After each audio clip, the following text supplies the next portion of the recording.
എന്റെ അടുത്ത് ഡ്രോപ്പ് ചെയ്തില്ലെന്നാ പറഞ്ഞത്. എന്റെ അടുത്ത് ഡ്രോപ്പ് ചെയ്തെന്നാ പറഞ്ഞത്. ആണോ? എന്റെ അടുത്ത് പറഞ്ഞത് എയർപോർട്ടിൽ ഡ്രോപ്പ് ചെയ്തത്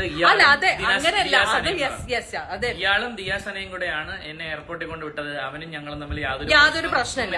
ഇതാണ് അങ്കിള് ആദ്യം എന്നോട് പറഞ്ഞത്.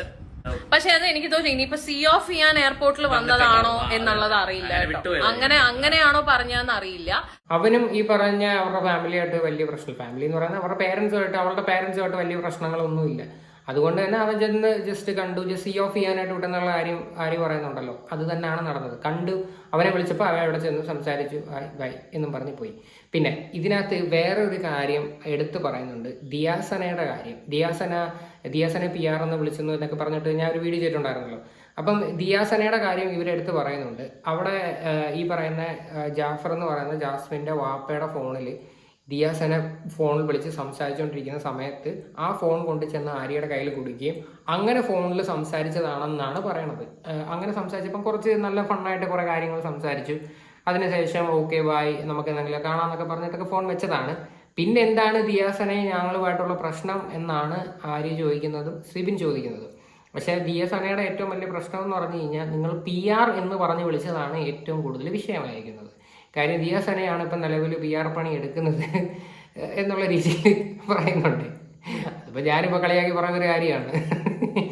എന്തായി കഴിഞ്ഞാലും ഇപ്പോൾ പുള്ളിക്കാരത്തി ഭയങ്കര രീതിയിൽ സപ്പോർട്ട് ചെയ്യുന്നൊരു വ്യക്തിയാണ്. പക്ഷേ എനിക്ക് ഒരു കാരണവശാലും അതിനകത്തോട്ട് എനിക്ക് പൊരുത്തപ്പെടാനും പറ്റിയിട്ടില്ല.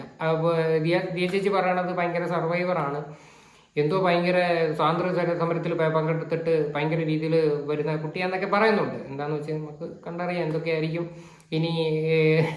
ഇനി ശരിക്കുള്ള ഈ പറയുന്ന പോലെ തന്നെ എന്താ പറയണ്ടത്, ശരിക്കുള്ള സർവൈവിങ് കാണേണ്ടത് അവൾ പുറത്തിറങ്ങിയിട്ടാണ്. കാര്യം ഇനി പുറത്ത് ഫേസ് ചെയ്യാൻ കിടക്കുന്ന ഇഷ്യൂസ് ഒരുപാടുണ്ട്. അപ്പം അതിൽ നിന്നെല്ലാം ആദ്യം സർവൈവ് ചെയ്ത് വരുമെന്ന് നോക്കട്ടെ. അതിന് അങ്ങനെ വരുന്ന ഒരു പെണ്ണിൻ്റെ അടുത്ത് നിങ്ങൾ ഓക്കെ വന്നിരുന്ന് ഭയങ്കര സർവൈവറാണ്, ഇത്രയൊക്കെ കേട്ടിട്ടും സൈബർ ബുള്ളിങ് കേട്ടിട്ടും പിടിച്ചു നിന്നിട്ട് ഇവിടെ വരെ എത്തിയെന്ന് പറയുന്നതിനകത്ത് ഒരു അന്തസ്സുണ്ട്. ഷോയ്ക്ക് അകത്ത് നിന്നിട്ട് ഈ വേലത്തരങ്ങൾ മൊത്തം കാണിച്ച കാര്യങ്ങൾ മൊത്തം വെളുപ്പിക്കാൻ വേണ്ടി നിൽക്കുന്ന പരിപാടിയായിട്ടാണ് നമുക്ക് ഫീൽ ചെയ്യുന്നത്. അതൊരിക്കലും ഒരു സർവൈവർ എന്നല്ല പറയേണ്ടത്, അതിനൊരു ഗെയിമറൊന്നും അല്ല പറയേണ്ടത്. അതൊക്കെ എന്ന് പറയുമ്പോൾ ഒരു പബ്ലിക് പ്ലാറ്റ്ഫോമിൽ ഒരാളെ നൈസായിട്ട് എത്രത്തോളം ചീറ്റ് ചെയ്യാൻ പറ്റും എന്ന് കാണിച്ചു തന്നൊരു വ്യക്തിയായിട്ടാണ് ഫീൽ ചെയ്യുന്നത്. അല്ലാതെ അതൊരു സർവൈവറോ അതൊരു ഗെയിമറോ അല്ല, ഷീസ് എ ചീറ്റർ, അതാണ് പറയേണ്ടത്. ഓക്കെ, അപ്പം ഇതിനെയൊക്കെ പറ്റിയിട്ടുള്ള നിങ്ങളുടെ അഭിപ്രായങ്ങൾ എന്താണെന്ന് വെച്ചാൽ നിങ്ങൾ തീർച്ചയായിട്ടും കമൻറ്റ് ചെയ്യുക.